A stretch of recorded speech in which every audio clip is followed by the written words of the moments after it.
Hey guys, today's video is going to be something that I'm really excited for. We're going to be working with some resins, and that's something that I've been very interested in, but just haven't had a lot of time to experiment with. So that's what today's video is going to be. We're going to be using this Alumilite. We're going to be adding all these different pigments. I'll tell you a little bit more about those in a second. And we're also going to be using this maple burl here. And so what this is, it's just kind of like a disfiguration on the tree that they cut off. So it's got a lot of different just swirls and different patterns to it, and then just all these little bumps and really cool texture on here. So this should make for an overall very interesting ring. I'm really excited to get into it. Alright, so what you see here is 3 different colored pigments. One of them is a blue, the other is black, and the other one is a really dark purple. And these are just pretty standard. You add it to the resin, it'll make it turn that color. But what will make this really interesting is these pearlescent powders I've got right here. So the one on the right is the blue pearlescent, and the one on the left is purple. And you can see they're just a white powder, but you can notice when you see it at an angle, or if the light bounces off it correctly, it gives it a blue or purple shimmer. And so that's what will really add a lot of depth and a lot of detail to the resin. So you'll see the difference that makes later on, but just know that that's what makes this ring kind of special. Alright, for step 1, I need to cut a slice of our maple burl, and so I'm using my circular saw here, and I just carefully cut a slice thick enough that we can make rings out of it.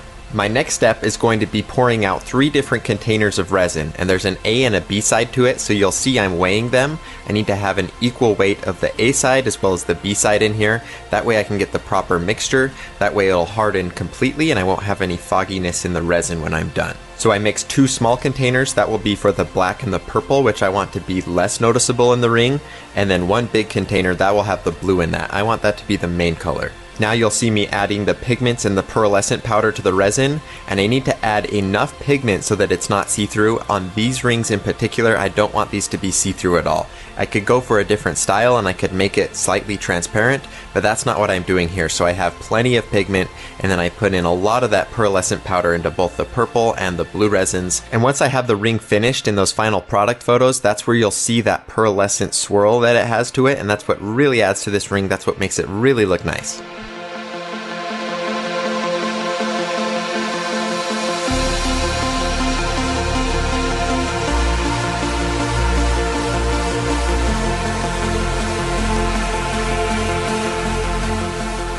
Once I get all 3 of the resins mixed very thoroughly, we're ready to go ahead and start pouring them into the mold.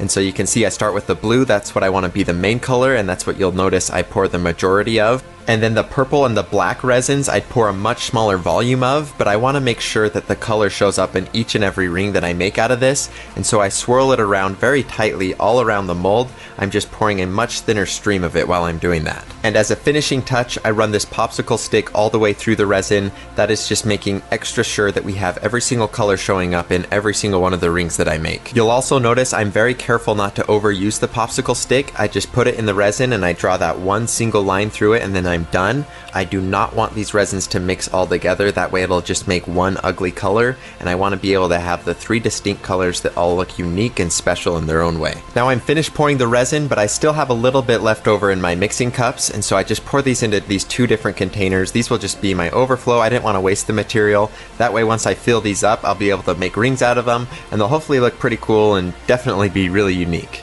And finally, our last step in the casting process will be putting the resin inside of this pressure pot.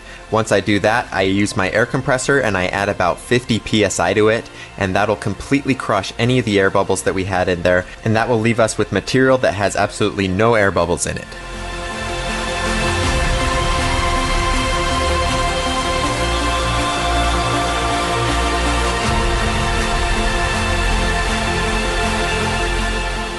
Now onto the actual ring making, and this is my favorite step because we're going to be transforming this ugly and kind of clunky block of just resin and wood and making it into a beautiful ring. And I'll be using my drill press with a Forstner bit to cut the inside diameter of our ring blank out, and then this hole saw to do the outside diameter.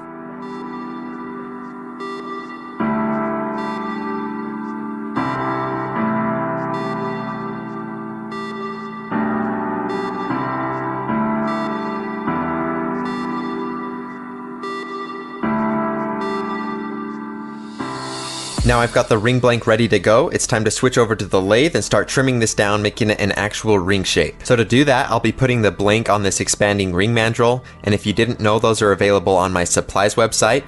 Now I'll be using my tungsten carbide lathe cutters to trim down the ring, so I trim away that outer diameter, and then I also flatten up both of those edges.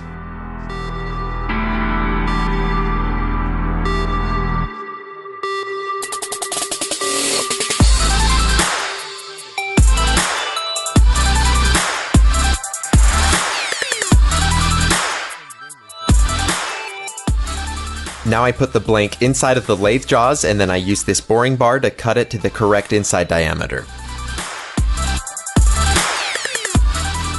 Now I've got the dimensions exactly how I want them, so now it's time to just do some sanding and polishing. And so I do the inside first, then I switch back over to my ring mandrel, and then I sand and polish the outside.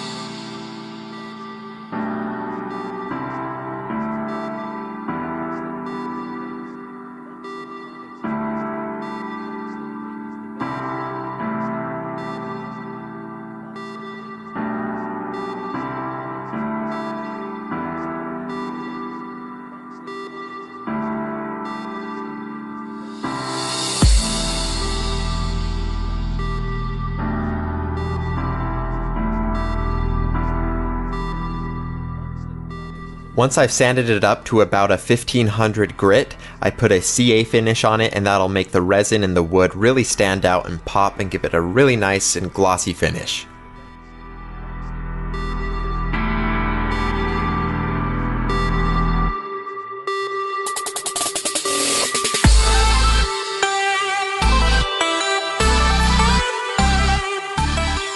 Finally, I use a buffing wheel, and I use this to make sure the finish is just completely perfect. I start off with a medium polish on the left side, and then I use a very fine polish on the right side, and then we're left with just a perfectly smooth, perfectly shiny, and beautiful ring. So that's the ring, guys. I really hope you enjoyed the process as well as the results. I am going to be selling these on my website. This was a ring that when I finished, I knew this was just something that I needed to sell because these are so amazing. I want you guys to be able to see these. They just have so much depth and cool detail to them. And I especially love fusing two different items that on their own aren't that crazy or very special, but once you fuse them together, I think they just look absolutely beautiful together, and I think that's what we're left with here. And so I hope you guys enjoyed this video. This was a really fun ring to make, and it was something different for me. I was able to start using some of these resins, and I really love the process of it. I think you guys are going to be seeing a lot more of this resin stuff from me. It's just so addicting. It's a lot of fun.